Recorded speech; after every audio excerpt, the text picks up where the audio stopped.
Çekilişin baş sponsoru Hacı Seylon Çayları. Kimsesizlik büyük derttir.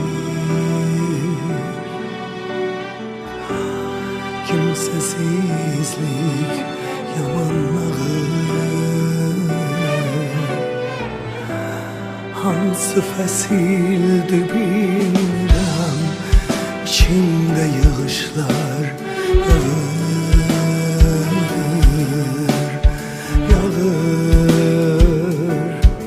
Qəlbimi görmədim heç bir aynada. Təəccüb edirəm ruhuma hərdən. Əsəbim oyuncaq deyil oynada. Yaraşmır yaşamaq duyğuma hərdən. Duyğular, sözlər var olmağın ən müqəddəs və ən gözəl təcəssümüdür. Əziz tamaşaçılarımız, duyğularımızı, sözümüzü, ruhumuzu qucağımızda boğça edib sizin görüşünüzə gəlmişik. Xəzərin sahilindəyik və hər birinizin hər vaxtınız xeyirli uğurlu olsun. Xəzərin sahilindən salamlayırıq sizi və Xəzər bugün öz ağuşunu bizə, sözə, ruha, musiqiyə, şeirə, sözə, sənətə və istedada açıb. Bugün Xəzərin sahilində çox dəyərli bir insan, çox sevimli bir insan, mənim həmkarım və müasir Azərbaycan incəsənətində, müasir Azərbaycan jurnalistikasında öz xüsusi dəstəxətdə olan bir insan, prezident təqaüdçüsü, sənətşünaslıq üzrə fəlsəfə doktoru, telejurnalist və ən başlıcası şair, bu gözəl kitabın müəllifi Bəhruz Niftəliyevdir. Bu gözəl kitab niyə gözəldir? Gəlişi gözəl sözlər deyil. Çünki hər bir kəs sonda öz yaradanına xitab edir. Düşüncə sahibi, söz sahibi və hər hansı bir hiss sahibi olursansa mütləqdir ki, sözdən başlayırsan. Və hansı sözdən və necə başlayırsan, bu artıq səninlə Tanrının arasında olan bir vasitədir. Həmkarım Bəhruz da Tanrıya xitabından başlayır və bu enli cild, belə deyək ki, bir insanın Tanrıya xitabı və onun da müqabilində onun ona cavabıdır. Amma hansı cavabıdır? Bizə olan bu irəliləyən dəqiqələrdə biz biləcəyik, yaxın 45 dəqiqə ərzində. Bəhruz, xoş gəlmişsiniz, salamlayırıq sizi. Xəzərin sahilindəyik və Xəzərin sahilində bir şair ruhu, bir estet sənətşünas ruhu, bir peşəkar televiziyaçı ruhu ilə görüşmək bir ayrı hissdir, xəbəriniz olsun. Və düşünürəm ki, bu hisslər qarşılıqlıdır.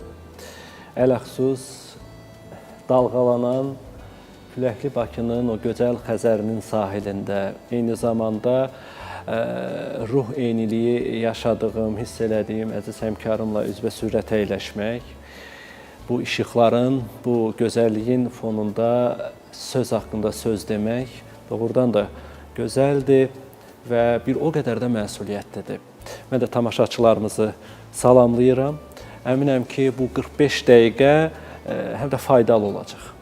Biz Xəzərin sahilindəyik və Xəzər çox hisslərin, çox insanların yaşantılarının şahidi olub, Xəzər gözyaşlarının şahidi olub, Xəzər sevincin şahidi olub, Xəzər burada vicdanı ilə hesabat verənlərin şahidi olub və bugün Xəzər öz qucağını bizə açıb və Bəhruz, tamaşaçılarımız üçün, bizi izləyənlər, bizi dinləyənlər üçün Bəhruz Niftəliyev kimdir və Bəhruz Niftəliyev bir Xəzər üçün kimdir, bir özü üçün kimdir, bir vətəni üçün kimdir, ailəsi üçün kimdir və nəhayət bu kürsüdə əyləşən kimdir? Çox geniş sualdır və bu sualın cavabı 45 dəqiqəyə sığmaz. Amma Bəhruz Niftəliyev uşaqlıqdan üzü bəri elə sözün içində, ağuşunda böyüyən, boyatan, sözün çörəyini yeyən, sözün qədərini, qədrini, dəyərini bilən, vətənini, torpağını, elini, yurdunu, Bakısını, bütöv Azərbaycanını sevən biridir. Və bu sevginin mayasında, qayəsində təbii ki, Tanrıya olan inam, üsyan, dialoq, sevgi, küskünlük, bütövlükdə Tanrı ilə ünsiyyət var. Bəhruz öz kimliyini o ünsiyyətdə tapıb ta uşaqlıqdan bəri. Mən valideynlərimin xatirələrini dinləyirəm, mənim haqqımda dediklərini dinləyirəm. 3-4 yaşında bir uşaq atasına sual verir ki, bizi Allah mı yaradıb? Atam deyir ki, bəli. Mən bunu xatırlamıram, bu dialoqu xatırlamıram. Bəs yaradıbsa niyə öldürür? Öldürmək üçün yaradıb. Biz niyə müvəqqətiyik? Və atam susub, o sualın qarşısında cavab verməyib. Demək, nədənsə bəlkə də o inandığımız, hiss etdiyimiz, kitablardan öyrəndiyimiz, sonra isə özümüzün dərk etdiyi o Tanrı məni elə belə yaradıb. Onunla danışım, onunla söhbət edim, onunla küsüm, onunla barışım, amma bütövlükdə onu sevim. Yəni, necə ki, o məni olduğum kimi qəbul edir, mən də onun varlığını, yəni hiss etdiyimi anlayıram və qəbul edirəm və deyəsən də razılaşıram. Bəhruz, Tanrının seçilmişləri var. Yəni, hər birimiz öz taleyimizin müəllifiyik. Təbii ki, Tanrının cizdiyi taleyin müəllifiyik və bəzən qismət, bəzən qəza və qədər, bəzən özümüz üsyankar olaraq, özümüz nəyisə edə bilərikmiş kimi bir təlatümlərin çabasında oluruq. Və bugün Bəhruz bəlli bir mövqedə, bəlli bir yaşda, bəlli bir söz sahibi olan bir zamanda Tanrıya hesabatını verir. Necə düşünürsünüz? İnsan öz taleyini yaza bilirmi? Yoxsa Tanrının ona göndərmiş olduğu bəlli bir alın yazısı var və o alın yazısının sadəcə misyoneridir? Əgər onu düşünsək, onda gərək heç nə etməyək. Yəni, biz hər şeyi Tanrının üzərinə yıxsaq və ondan gözləsək, onda heç bir addım atmamalıyıq, heç nə etməməliyik, sadəcə zamanı gözləməliyik. Birinci sual budur ki, Tanrı kimdir? Yəni, hərə özü və öz daxili aləminə söykənərək anlayır. Mənə görə Tanrı göyün 7-ci qatında deyil, ya da o kitablarda yazılan, bizə anlatılan, öyrədilən kimi qəzəbli də deyil. Mənə görə Tanrı qəlbimizin, ruhumuzun, daxili dünyamızın səsidir. Tanrını mı tanımaq istəyirsən, dön bir özünə bax. Yəni, sən o Tanrını göyün 7-ci qatında axtarma. Öz vicdanında, öz səsində, öz duyğunda, öz yaşantında, öz fikrində axtar. Və bu fikirlər seli sənə səni, yəni həm də Tanrını sənə tanıdır. Tanrı içimizdədir, qəlbimizdədir. Onun üçün uzağa getmək gərək deyil. Və hiss etdiklərini yaşadıqca insan arzularını gerçəkləşdirə bilir. Səhv edirmi? Bəli, edir. Yanlış addım atırmı? O da var və öz peşmanlığını yaşayır. Kiminsə öyrətdiyini, kiminsə doğrularını deyil. Tanrı əgər bir həqiqətdirsə, bu həqiqət səndən, məndən başlayır əzizim. Bəhruz, qlobal bir dünyada yaşayırıq və bəzən gözləntilərimiz bizim yaşadıqlarımızla düz mütənasib olmur. Üst-üstə düşmür. Bəzən yox deyərdik ki, çox zaman üst-üstə düşmür. Və həmən bizim təhtəlşur müraciətimiz Tanrıya olur. Niyə belə? Çünki buna öyrəşmişik əzizim. Çünki bu cür öyrəşmişik və bu cür öyrədilib sanki. Bəli, bəli. Bax, bu niyə belədir? Gözümüzü açıb bunu görmüşük, kitablardan bunu oxumuşuq. Amma gəlin o kitabları bir kənara qoyaq və düşünək ki, o kitablar olmasaydı biz o ilahi varlığı necə başa düşəcəkdik, anlayacaqdıq. İlahi varlığı, ilahi ədalətdən anlamaq olur.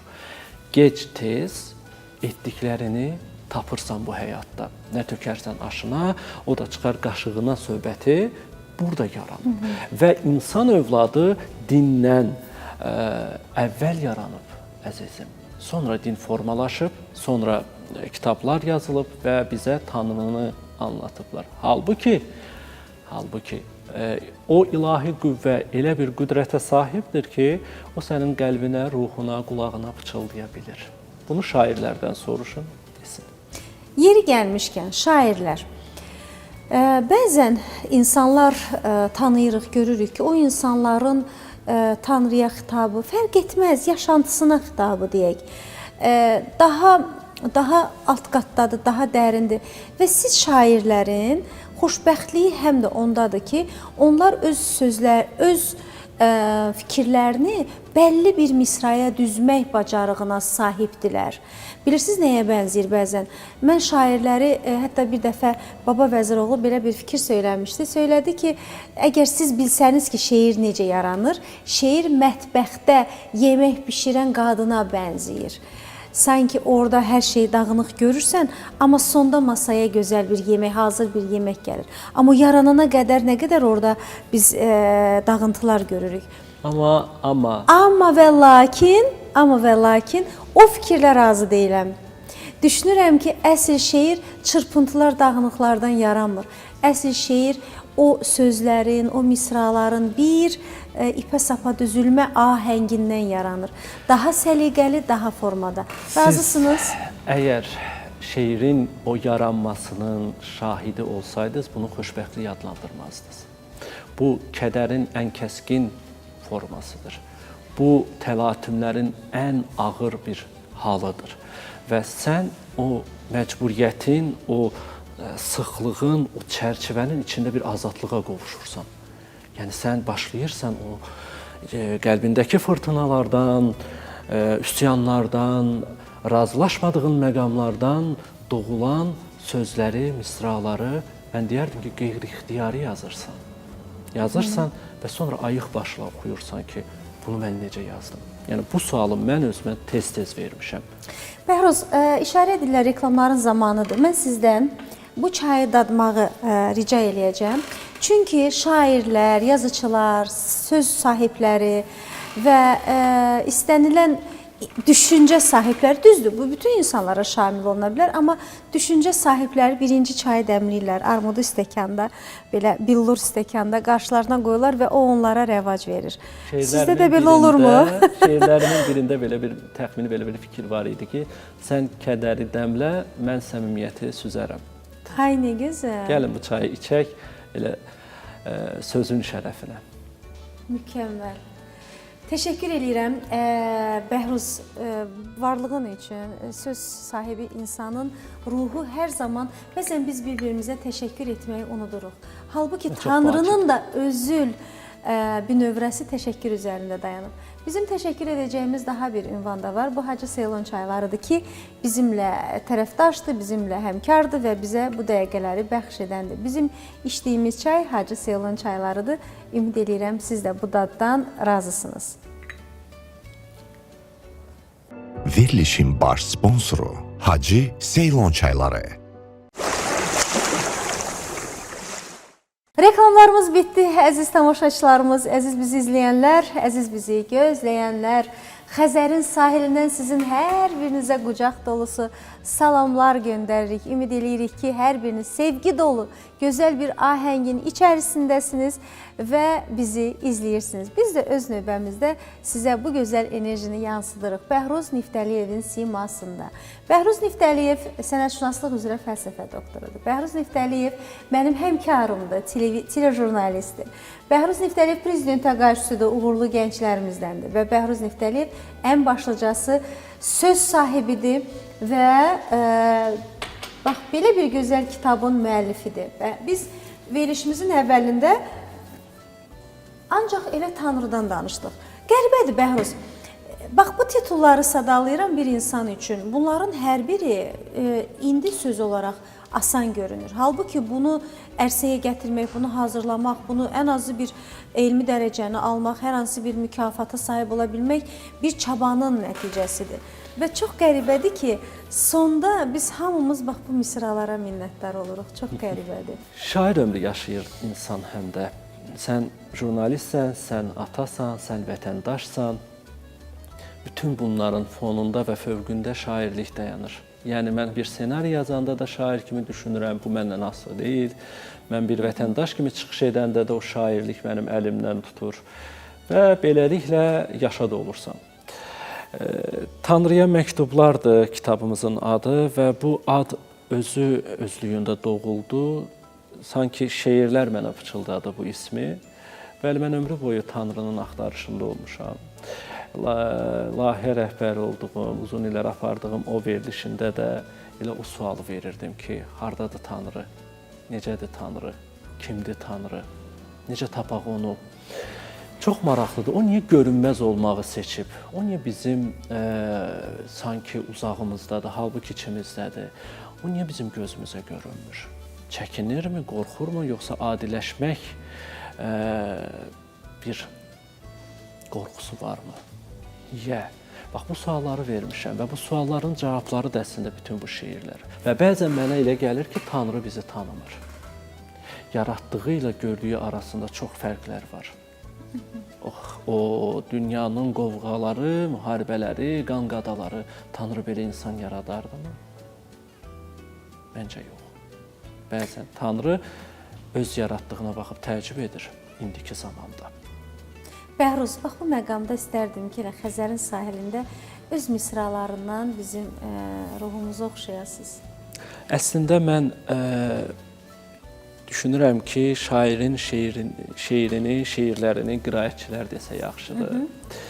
Oxucular oxusa, o kitabda da yazmışam ki, bircə misramın üstündən deyil, altından xət çəksəniz, zərif bir xət, mən özümü o zaman şair adlandıraram. Amma ki, dost sözü yerə salınmaz. Dost ricası. Bəli, əmrə tabi. Niyəsə, bura gələndə, bax, kitabı belə açdım və Ömürlük adlı bir şeir çıxdı qarşıma. Bunu oxuyum. Düyünlər özü açılsın, çözən deyiləm. Nə ayrılığa, nə yoxluğuna dözən deyiləm. Səni görmək, səni duymaq deyil çarə, nə əlac, nə ilac, gəzən deyiləm.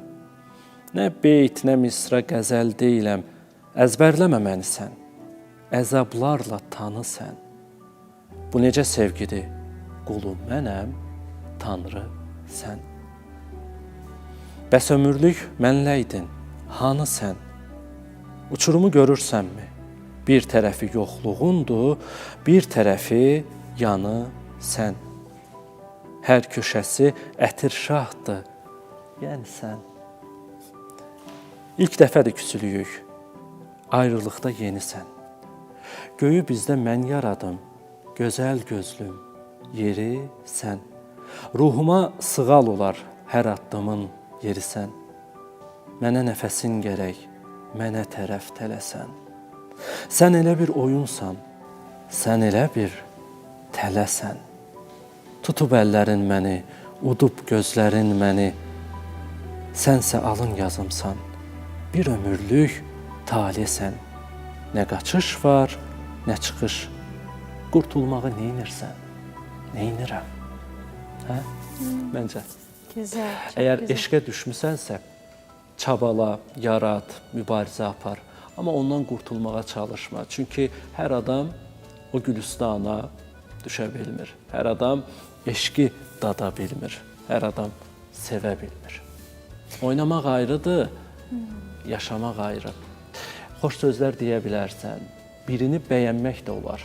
Amma sən onun üçün nələrdən keçə bilərsən? Bax, sənin sevginin miqdarı, dəyəri, əyyarı odur məncə.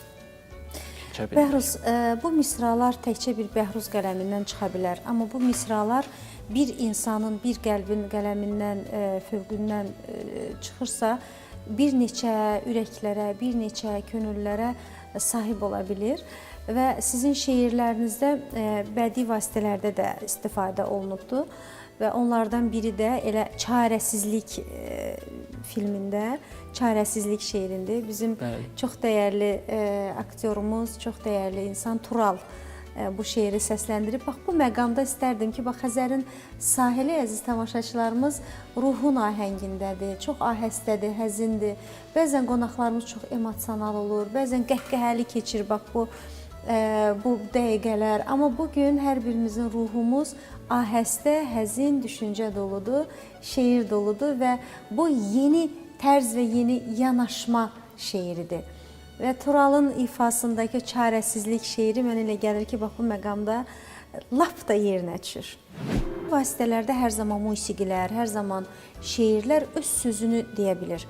Niyə? Biz soundtracklərə qulaq asanda, biz bəzi mahnılara qulaq asanda filmdən dinləyirik, amma bizim qəlbimizə daha çox yer edir. Niyə? Çünki sən o filmdə, sən o bədii vasitədə fərq etmir. Hər nədəsə sən artıq obrazlı şəkildə eşitdiklərini görə bilirsən. Şairin missiyası o obrazı təsvir etməkdir. Oxucunun isə o təsviri özünə məxsus şəkildə şəkilləndirməkdir. Və ya qəbul etməkdir. Qəbul etməkdir, o səhnəni yaşamaqdır, öz hekayəsinə yaxın, öz qəlbinə yaxın buraxmaqdır. Bax, bu çox vacib şərtdir ki, sənlə oxucunun, yəni sən deyəndə şairlə oxucunun, sən və oxucunun arasında o tandem yaransın. Və məncə yaranır. Yaranır, əlbəttə. Yaranırsa yaşayır və yaranırsa yayılır. Hardasa kimsə necəsə götürür. Mənim yazdıqlarım özü-özünə yol tapır. Həmən bu serialın rejissoru Vüsal qardaşım, mənim həm də qrup yoldaşım olub. O şeiri sadəcə görüb və necə də mənim çəkdiyim bu seriala necə uyğundur, sanki məni dinləmsən, mənə qulaq asmısan, bu ssenaridən sənin xəbərin var və sən yazmısan. Mənə icazə ver bu şeirdən istifadə edim, dedim şeir sənindir. Və beləliklə o həm o şeir səsləndi, digər başqa bir şeirimə musiqi bəstələndi. Orada soundtrack kimi serialın əsas mahnılarından biri kimi səsləndi. Yəni mən heç vaxt bir bəstəkarın qapısını döyməmişəm. Təbii. Heç vaxt şeirimi çap edin xahişini etməmişəm. Şeirimi sevin ya da oxuyun deyil. Mən sadəcə insanlarla paylaşmışam və o ürəklərə yol tapıb. Mənim elə gözəl oxucularım var və mən oxucularla fəxr edirəm. Mənim elə gözəl tamaşaçılarım var ki, mən onların qarşısında söz deyəndə, yəni o məsuliyyət hissini dərindən duyuram. Çünki mən o tamaşaçının, mən o oxucunun yanında, qarşısında səhv edə bilmərəm. Belə bir ehtimalım belə yoxdur. Çünki onlar düşünürəm ki, çox belə say seçmə və zər qədrini zərgər bilər məsələ çox həssas tamaşaçı var. Həm də bu əbəs yerə deyil.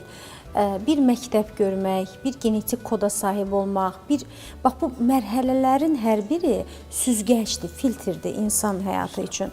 Bəhruz Niftəliyev bugün bir Flora Xəlizadə övladıdır. Jurnalistikada öz sözünü deyən Bəhruz Niftəliyev bugün bir ustad tələbəsidir. Bəhruz Niftəliyev bugün bir müəyyən bir mövqe sahibidir ki, o filtrlər artıq tərtəmiz, şəffaf məhsul kimi oxuculara təqdim olunur. Və bu məqamda Bəhruz çox dəyərli, hər birimiz üçün çox dəyərli və çox sevilən bir, gözəl bir insanın sizin haqqınızda fikri var. İstərdim ki, bax belə zamanlı həmən o gözəl insanın fikirlərinə yönəldim və o gözəl insanın münasibətinə yönəldim. Bu bizim üçün çox böyük qiymətdir. Bu mənada həmən dinləyək. Baxaq. Bəhruz çox maraqlı bir şairdir. Onun şeirinin həssaslığı, onun şeirinin bütövlükdə poetikası son dərəcə güclüdür və o şeirlərində həm də o özünü sevgi motivləri, Azərbaycançılıq motivləri, insanlıq motivləri o şeirlərin əsas demək məzmununu təşkil eləyir. Bu mənada da Bəhruz mənə çox əziz və maraqlı bir şairdir. Cahangir Məmmədli, özüm öncədən onun adını söyləmədim, sürpriz olsun və bizim ustadımız Cahangir Məmmədli. Çox xoş oldu. Can sağlığı versin Allah. Azərbaycan jurnalistikasının əsas sütunlarından biridir və yəni onun o cür ustadın mənim haqqımda o fikirləri o cür səmimiyyətlə, o cür gözəlliklə ifadə etməsi çox qürur vericidir, çox həyəcan vericidir və əlavə bir məsuliyyətdir. Flora xanımın da müəllimi olub. Mən də özümə onu həmişə müəllim hesab etmişəm və mən Flora xanımla Cahangir müəllimi belə adlandırıram ki, ustadın ustad tələbəsi. Həqiqətən də bu iki imza, bu iki qələm sahibi Azərbaycan jurnalistikasının öncülləridir. Yəni Onların qiyməti bilirsiniz, onlar canlı korifeylərdir. Cahangir Məmmədli jurnalistikanın banilərindən biridir. Cahangir müasir jurnalistika sahəsində neçə televiziya layihələrinin hazırlanmasında tələbələr yetişdirən, bilirsiniz, müəllim təkcə dərs deyən insan deyil, müəllim bir insan yetişdirən insandır və Cahangir Məmmədlinin də bizim dəyərli ustadımızın insan yetişdirmək üçün çox gözəl bir üsulu var. Həlimlik, mehribanlıq, dəstək və xoş sözlər. Bu insana qol-qanat verir. Bu bir göyərçinə uçmaq səması verir ki, biz də ondan bəhrələnirik.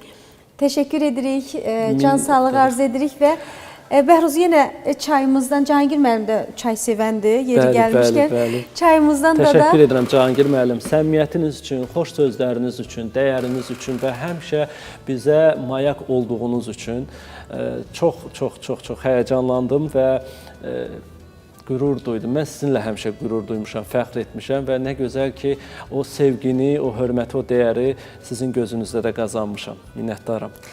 Bax belə, Cahangir müəllim bilir ki, televiziyanın da qanun uyğunluqları var. Onlardan da biri reklam fasiləsidir. Qısa aradan sonra buradayıq.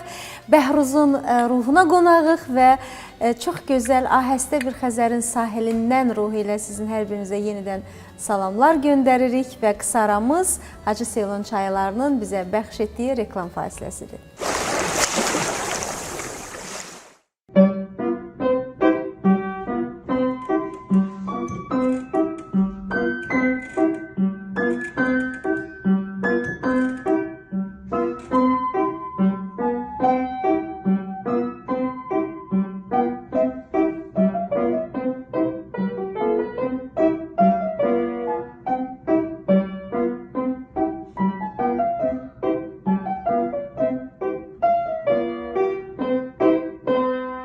İtirirsən yavaş-yavaş, məhv olduqdan sonra o kaş kəlmən nəyimə gərək? Mənim sirrim sən idin, sirdaş gəlmən nəyimə gərək? Bəhruz, üsyan, nəyimə gərək? Amma kaşkidən sonra dolanıb yaxşı ki mərhələsinə, nöqtəsinə daha doğrusu gəlmək, bir insanın həqiqətən öz çevrəsi boyunca dolanıb özünü tapıb yenidən həmin nöqtəyə gəlmək deməkdir.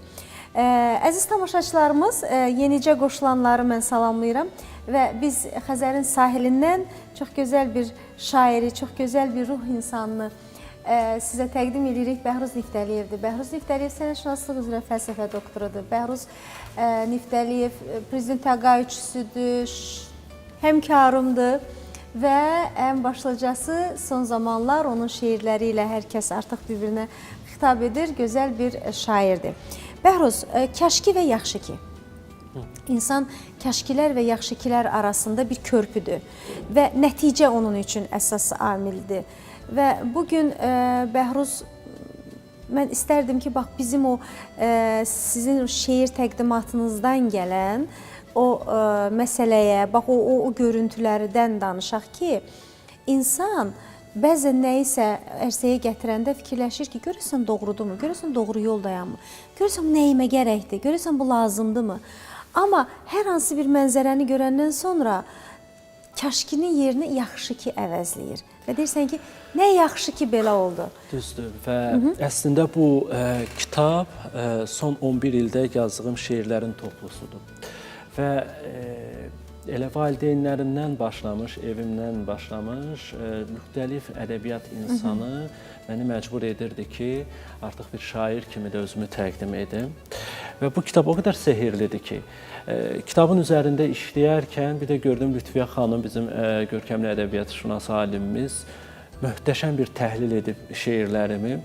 Özü də Lütfiyə xanım hər şeiri bəyənməz, hər adam haqqında o cür dərindən təhlil etməz. Gərək onun sarı siminə toxuna biləsən. Və dedim, ilahi görün, bu kitabın artıq ön sözü belə mənə deyilmədən yazılıb. Həqiqətən də son tamamlama işlərində onu mən ön söz kimi də əlavə elədim kitaba və bu şeirlərin mənə gətirdiyi o insanlar, o görkəmli ədəbiyyatşünas alimlər, şeir sevərlər, söz sevərlərin hər birinin sevgisi məndə yaxşı ki, nöqtəsinə gətirib çıxartdı. Amma həyatımız kaşkilərdən doludur və insanların çoxu kaşki dediyinə görə özünü pis hiss edir. Əslində isə belə olmalı deyil. Sən kaşki deyə bilirsənsə, demək səhvini anlamısan. Demək o hansısa boşluğu başa düşmüsən və başa düşdüyün üçün yaxşı kiyə gedib çıxa biləcəksən. Yəni kaşkilərdən keçməsən, sən ola bilməyəcəksən. Bu həyatda hər şeyə təcrübə kimi yanaşmaq lazımdır əslində. Dərdə də, kədərə də, itkiyə də.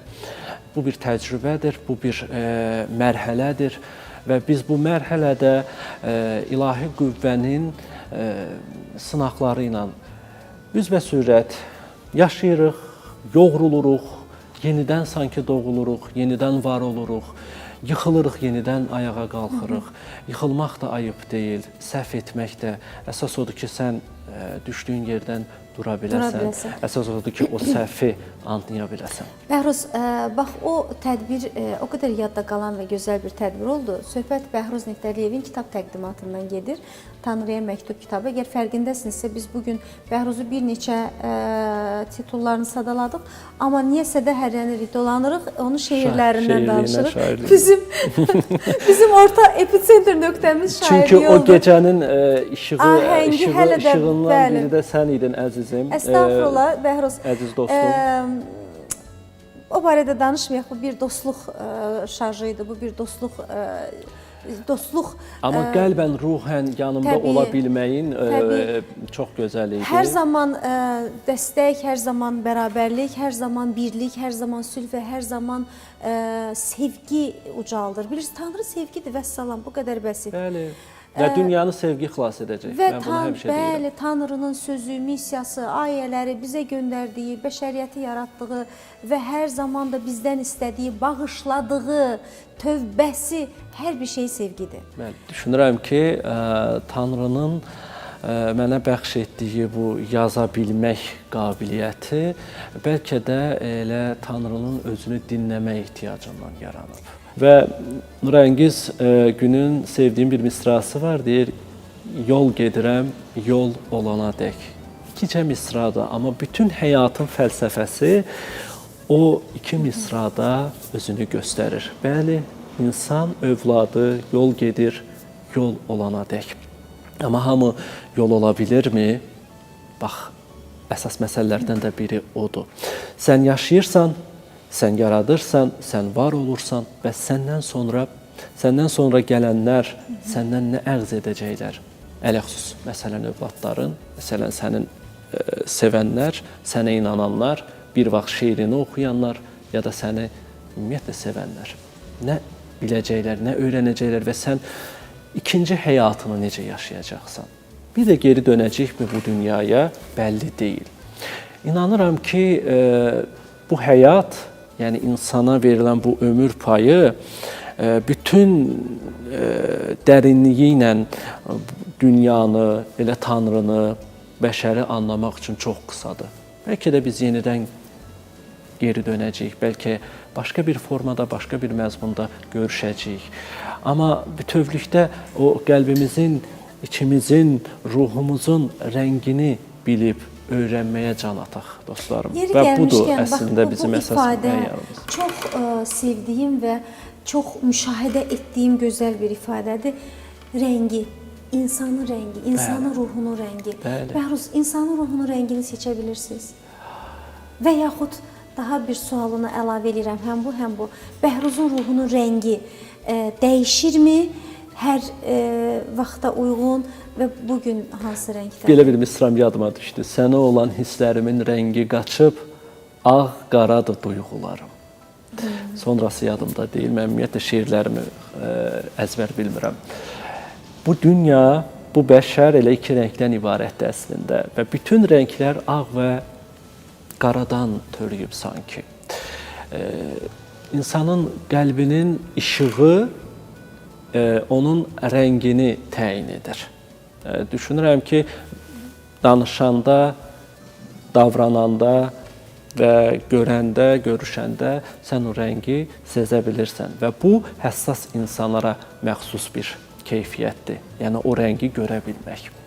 Bəhruz nəyə təəccüblənir? İndi biraz özümü yaşlı adam kimi hiss edəcəm bu suala cavab verəndə. Təəccüblənəcək bir məqam bu həyatda nə ola bilər ki? Biz Tanrını görmədən, biz Tanrıya toxuna bilmədən, biz Tanrını bəzən anlamadan sevməyi bacarmışıq, əzizim. Bundan təəccüblü nəsə varmı bu həyatda? Bütün uzaqlıqları, bütün məsafələri dərd edirik. Hanı Tanrı görə bilmirik axı və görə bilmədiyimizi biz bu qədər sevirik, bu qədər inanırıq, bu qədər kitablar yazılır, bu qədər şeirlər yazılır. Bundan təəccüblüsü. Tanrıdan təəccüblüsü varmı? Amma dünyada? hər şey görməkdirmi? Hiss edirik. Və hər şey baxmaq deyil əslində. Onun bizə yaşantıları, qarşımızda olan yaşantılarımız onun varlığını sübut edir. Bəzən ilahi ədalət deyirik buna, bəzən deyirik yaratdığına çox şükür, bəzən hansısa hadisə bizə onun missiyası kimi gəlir və s. Mən əslində ona inanmaq üçün sübut da axtarmıram. Hiss etdiklərim bəs edir. Mən deyirəm ki, Tanrını biz uzaqlarda ümumiyyətlə axtarmayaq. Yəni görünürmü, görünmürmü? Sən bir dön özünə bax yenə də. Yəni əslində bu qəlbindədir, ruhundadır və sən varsan deyə Tanrı var, əzizim. Bax, biz yoxuqsa Allaha kim Allah deyəcək? Kim ona dua edəcək? Bəlkə də Tanrı elə tənhalığından darıxıb bizi yaradıb ki, vaxtı, vədəsi gözəl keçsin. Biz varıq deyə bu günəş günəşli, bu dəniz, bu xəzər, bu dalğa biz adlandırmışıq. Biz yoxuqsa heç nə yoxdur. Yeri gəlmişkən, bax, bugün Xəzər görürsünüz, fərqli rəngdədir, bir balaca təlatümlüdür, mənə bir balaca həyəcanlıdır və hər dəfə o fərqli görünür. Hər günün özünün öz rəngi var, öz ahəngi var. Bugün Bəhruz Xəzərin sahilində artıq bizə verilən zaman yavaş-yavaş başa çatmağa hazırlaşır. Bu Xəzərin sahilində, Xəzərin ruhunda özünü necə hiss edirsən? Elə təlatümlü, elə həyəcanlı, amma stabil, Xəzər kimi. Bax, biz varıq. Biz bugün buradayıq, sabah olmayacaq. Amma Xəzər bu dünya durduqca dalğalanacaq, bu dünya var olduqca səmadan öz rəngini alacaq. Orada sevgilər, orada ayrılıqlar, orada görüşlər yaşanacaq. Bu Xəzər var olacaq. Bir gün biz də bu Xəzərin, bu gözəl sularının dalğasına bəlkə də çevriləcəyik bir gün. Nə bilim. Bəhruz, artıq bizə verilən zaman başa çatır, işarə edirlər. Çox tez oldu. İnanın ki, və burada bir neçə şeirləri var Bəhruzun, əziz tamaşaçılarımız. Bu ifadə deyək buna, bu misralarla, bu ifadələrlə mən bizimlə olan bu görüşü ardı var deyərək sağollaşıram. Çünki bu bir çağırışdır, bu bir sonluq deyil, bu bir növbəti mərhələdir. Hətta oradan günəş şüşəyə doğru vurur və oradan bizə bərk vurur. Bu o qədər gözəl bir emosiya verir mənə buradan. Tamaşaçılar yəqin ki yansımır tamaşaçılarımıza. Duyğularınızı sevin, duyğularınızı bilin. Sevin insanları, heyvanları, yağışları, qarları, ağları, qaraları, sevin təbiəti. Axtarın, tapın içinizdə bir ovuc səmimiyyəti və yaşayın onunla.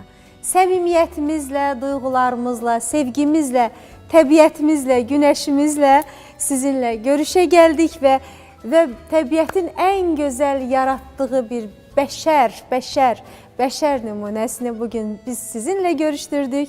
Bəhruz, var olasınız, ürəyinizə qüvvət, qələminizə qüvvət, ruhunuza qüvvət, ömrünüzə qüvvət və nə yaxşı ki buradasınız, nə yaxşı ki varsınız, yazın, yaradın, Xəzər sizi yenidən gözləyir. Təşəkkür edirəm əziz dostum, əziz həmkarım, ruhdaşım, qələmdaşım, məni bu cür dəyərləndirən, bu cür duyan, biraz əvvəl baxmaq dedik, görmək dedik, hamı baxa bilər. Amma hamı görə bilmir. Məni gördüyün üçün təşəkkür edirəm. Elə ruhumun rəngini də, sözümün ahəngini də. Minnətdaram. Yaşasın dostluq, yaşasın sevgi, yaşasın məhəbbət. Tamaşaçılara da təşəkkür edirəm ki, bu 45 dəqiqəni səbirlə bizə qulaq asdılar. Minnətdaram hər biriniz. Sevgi ilə var olasın.